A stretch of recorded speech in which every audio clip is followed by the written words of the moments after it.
Kan materi ekonomi kelas 10 bab 1.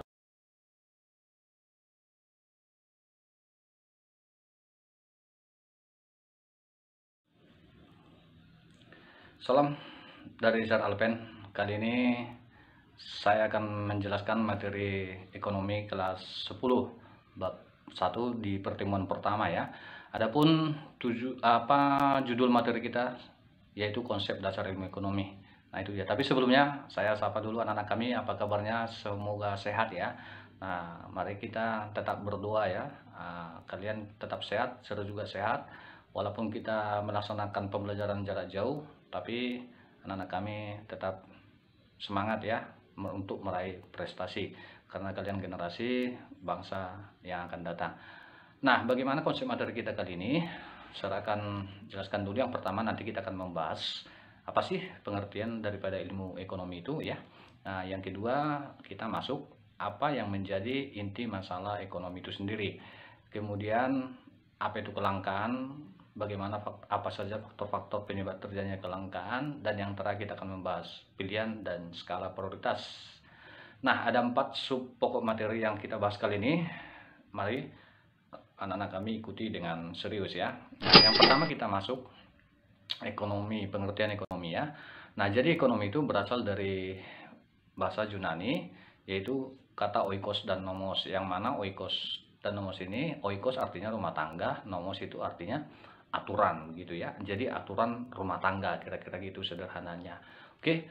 Kemudian ekonomi ini muncul karena adanya kelangkaan, kira-kira begitu ya. Ilmu ekonomi muncul karena adanya kelangkaan di bumi ini, kira-kira gitu. Nah, kenapa terjadi kelangkaan? Tentu karena kebutuhan tidak terbatas ya. Kebutuhan tidak terbatas artinya kebutuhan manusia itu tidak ada batasannya ya, selalu bertambah. Sementara yang menjadi masalah adalah alat pemenuh kebutuhan itu terbatas, misalnya sumber daya alam, sumber daya manusia ya, sumber daya modal, skill ataupun kemampuan untuk mengolah sumber daya alam tadi, kira-kira begitu ya. Nah, kemudian untuk mengatasi kelangkaan itu masalah tadi, maka nanti muncullah yang disebut dengan pilihan. Jadi manusia ini, kita ini hidup adalah ada pilihan gitu ya. Nah, pilihan ini didasari oleh skala prioritas. Skala prioritas artinya mana kebutuhan yang paling utama, mana yang tidak gitu ya. Nah, jadi ada tingkatannya, ada kebutuhan primer, sekunder, tersier begitu ya. Oke. Kemudian kita juga nanti akan membahas biaya peluang ya. Nah, ini sangat berhubungan dengan pilihan, biaya peluang. Baik, kita masuk pengertian ilmu ekonomi. Jadi tadi ekonomi berasal dari ekos dan nomos, yang artinya aturan rumah tangga. Lalu kalau kita simpulkan bahwa ilmu ekonomi itu adalah ilmu yang mempelajari tingkah laku manusia dalam memenuhi kebutuhan guna mencapai kemakmuran. Kira-kira gitu pengertiannya. Nah, di situ ada Adam Smith. Nah, Adam Smith ini dikenal sebagai bapak ekonomi dunia ya. Nah, walaupun sebenarnya sebelum Adam Smith sudah banyak yang mengkaji tentang ekonomi, hanya saja kajian mereka belum dituliskan. Jadi yang pertama sekali menuliskan tentang ilmu-ilmu ekonomi itu adalah Adam Smith. Nah ya, itu pun buku yang terkenal ada The World of Nation, itu tahun 1776, sehingga dia dikenal sebagai bapak ekonomi. Baik, kita masuk inti masalah ekonomi. Apa sih inti masalah ekonomi? Jadi inti masalah ekonomi itu, ilmu ekonomi itu muncul karena ada sebuah masalah, yaitu kelangkaan ya. Nah, kenapa terjadi kelangkaan ini? Jadi kelangkaan ini terjadi ketika kebutuhan manusia tidak terbatas, sementara alat pemuas kebutuhan itu terbatas. Nah, di awal saya sudah jelaskan tadi ya, bahwa kebutuhan manusia tidak terbatas, sementara alat pemuasnya itu terbatas. Alat pemuas yang dimaksud itu adalah sumber daya alam, sumber daya manusia, modal, baru skill gitu ya. Nah, oke, kira-kira apa saja penyebab terjadinya kelangkaan tadi? Nah, coba kita bahas kelangkaan ya. Nah, jadi kelangkaan ini apa?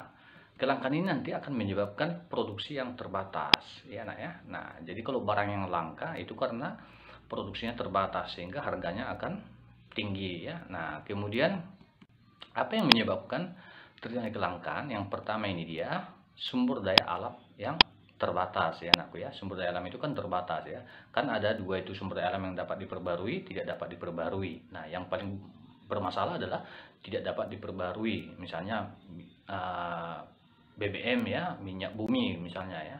Kemudian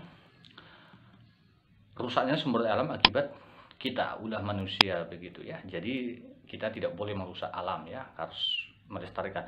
Kemudian terbatasnya kemampuan manusia untuk mengolah sumber daya alam itu ya. Itu sebabnya kita sekolah supaya mampu mengolah kekayaan alam kita yang cukup melimpah ini ya. Untuk apa kita memiliki kekayaan alam yang melimpah tapi tidak mampu kita mengolah, harus negara luar sumber daya asing yang mengolahnya, kira-kira begitu anakku sekalian. Kemudian ada kebutuhan manusia meningkat dengan cepat ya. Nah, boleh juga pertumbuhan penduduk yang sangat tinggi. Nah, itulah beberapa penyebab terjadinya kelangkaan. Nah, oke. Itu sebabnya nanti kelangkaan ini menimbulkan muncullah yang namanya pilihan ya. Nah, misalnya begini ya. Kalau dulu kan Indonesia termasuk penghasil minyak mentah ya. Minyak mentah itu sebabnya kita masuk ke apa ya? Penghasil minyak di dunia ya. Organisasinya itu disebut dengan OPEC ya, Organization of Petroleum Economic. Oke, nah jadi karena BBM atau minyak bumi itu semakin habis, tentu di Indonesia juga punya pilihan, misalnya kita konversi dari minyak tanah ke gas. Itu contoh ya, contoh nyata dari pilihan. Nah, oke, kemudian muncul biaya polusi nanti, namun terkait dengan ini bahwa biaya peluang itu nanti sebenarnya berbeda dengan biaya sehari-hari ya. Kemudian laba ekonomi itu berbeda juga itu dengan laba akuntansi. Cuman ini perlu kalian pahami untuk memahami konsep daripada ilmu ekonomi itu sendiri. Nanti akan kita bahas secara rinci apa itu biaya peluang, biaya sehari-hari dan juga laba ekonomi ya. Oke, kita lanjut. Masalah ekonomi itu tadi adalah kekayaan sumber daya alam. Ini dia. Ya. Keterbatasan sumber daya alam, keterbatasan sumber daya manusia, dan juga keterbatasan sumber daya modal dan juga skill. Oke. Nah, ini dia masalah ekonominya. Kemudian masalah ekonomi SDM. Nah, SDM itu nanti dibagi-bagi lagi ya, ada tenaga kerja terdidik ya, ada tenaga kerja terlatih. Nah, di sini sudah jelas tenaga kerja tidak terdidik, jadi ada 3 ya. Nah, itu sebabnya kita harus sekolah. Baik, pilihan dan skala prioritas. Kita akan bahas pilihan dan skala prioritas. Nah, begini, kan ada kebutuhan, ada keinginan. Kira-kira apa perbedaan daripada kebutuhan dengan keinginan gitu ya. Nah, kebutuhan itulah hal yang dasar yang diperlukan oleh setiap manusia untuk memenuhi kebutuhannya karena akan berpengaruh pada derajat kemanusiaan. Artinya bahwa kalau manusia tidak memenuhi, bisa saja manusia tidak bisa dapat bertahan hidup, kira-kira gitu. Lalu kalau keinginan bagaimana? Nah, keinginan ini kebutuhan yang telah dipengaruhi oleh lingkungan, pendidikan, kedudukan, sosial, dan tujuan. Lalu mana yang paling pokok? Tentu kebutuhan ya. Nah, boleh kita sederhanakan bahwa kebutuhan itu harus dipenuhi, sementara keinginan tidak harus dipenuhi, kira-kira begitu ya. Nah, oleh sebab itu nanti anakku sekalian, kalau kita sudah belajar ekonomi, maka kita harus memiliki prinsip ekonomi. Nah, bagaimana cara menggunakan prinsip ekonomi? Nah, itu sebabnya di sini ada pilihan gitu ya. Mana yang kita pilih? Kebutuhan mana yang kita duluankan gitu ya. Nah, kira-kira begitu. Kemudian di dalam ilmu ekonomi itu ada yang dikenal dengan istilah opportunity cost atau biaya peluang ya. Nah, coba kita perhatikan apa itu biaya peluang. Jadi biaya peluang itu adalah nilai barang atau manfaat dari suatu tindakan yang kita abaikan gitu ya. Karena apa? Karena kita memilih barang atau tindakan lain, kira-kira gitu. Nanti contohnya saya kasih. Atau boleh kita artikan biaya peluang adalah pengorbanan yang kita lakukan atau yang dilakukan oleh seseorang karena melakukan pilihan ekonomis gitu ya. Nah, jadi ini sebenarnya biaya peluang ini sering terjadi dalam kehidupan kita sehari-hari. Nah, ciri-cirinya ini dapat kalian baca saja. Kita masuk. Kalau biaya sehari-hari itu apa? Kalau biaya sehari-hari itu adalah biaya yang dikeluarkan untuk melakukan suatu kegiatan atau mendapatkan sesuatu begitu ya. Nah, ciri-cirinya ini. Oke. Nah, coba saya kasih dulu contoh apa itu biaya peluang ya supaya lebih paham anak-anak kami. Nah, misalnya di sini saya buat contoh.